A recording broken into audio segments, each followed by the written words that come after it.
Hi guys, so I'm going to do a much faster one this time around. So this is a question on counting sort. It's a different type of sort. They initially start out by giving a kind of a mini tutorial on what sorting means, uh, kind of. But yeah, we have this thing called counting sort, which is it's an approach to find a way to sort things. Quick sort is usually the fastest. So how counting sort works is it initially creates an array that's the size of the largest value that you think there is inside. So if you for a fact know that there's only 3 is the maximum, you can create an array that is size 4. And when you see the first index, which is 1, you add 1. You're basically adding 1 to the count. You're basically counting how many ones there are and putting it in the first index. Index 1. 3, you put it in the 4, 0, 1, 2, 3, third index. 2, you put in the second index. You're basically just counting things and adding inside. So at the end of the day, you get a frequency array of each item. So in the above mentioned array over here, this one, the middle one, we only have 0 zeros, we have 3 ones, and we have 1 3 and 1 2. So using this, we can recreate a sorted array which looks something like this: 0 zeros, 3 ones, 1 1 1, 1 2, there's 1 2, there's 1 3, then so you put another 3.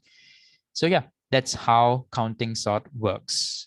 So if we scroll down, they have limited us by saying that there's only 100 items. They just want the frequency array in the end.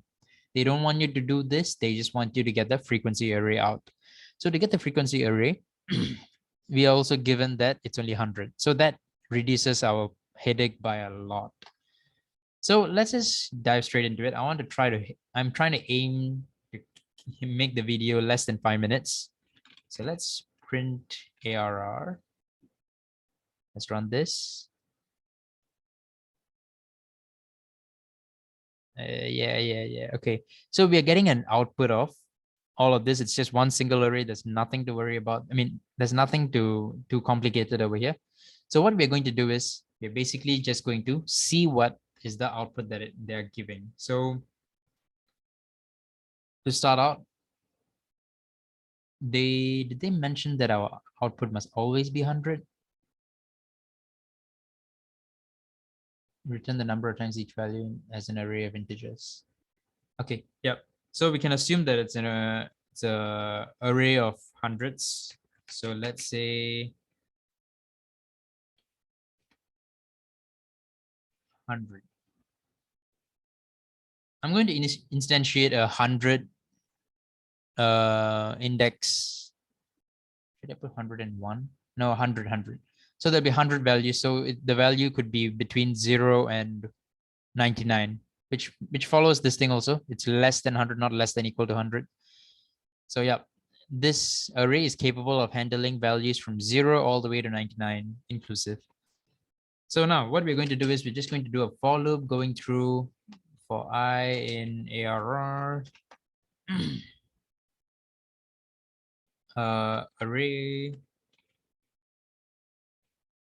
In this case, the array, the value in the array, so let's say 63, and the index 63 would be the same. So I don't know if this works. We just need plus equals 1. So that would add whatever is currently there in the index. So let's just return array. If I'm not wrong, this should work. So let's see. Yes. Okay.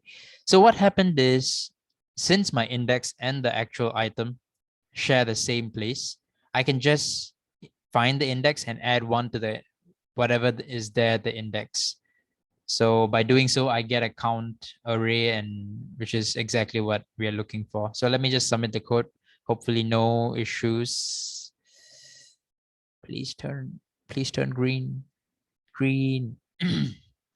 Yep, as usual, Hackerrank is lagging a lot for me, and I have no idea. I've searched Reddit up and down for answers, and no one has an answer for me. Almost everyone is just complaining about it. But yeah, good stuff. I've managed. We have completed this, and yeah, it's a quite a simple question. They did limit us and help us a lot by saying that we are always looking for an array that's of size 100. In the event, it's a bit more dynamic. Like they say, the highest number could be any number. Then we are going to struggle a little bit. But yeah, that is it for this question. That was counting sort 1. So hopefully you guys learned something and you enjoyed the video. Let me know what other questions you would like me to do, and I'll see you guys in the next video. Peace. Bye. Oh, I just need to end it.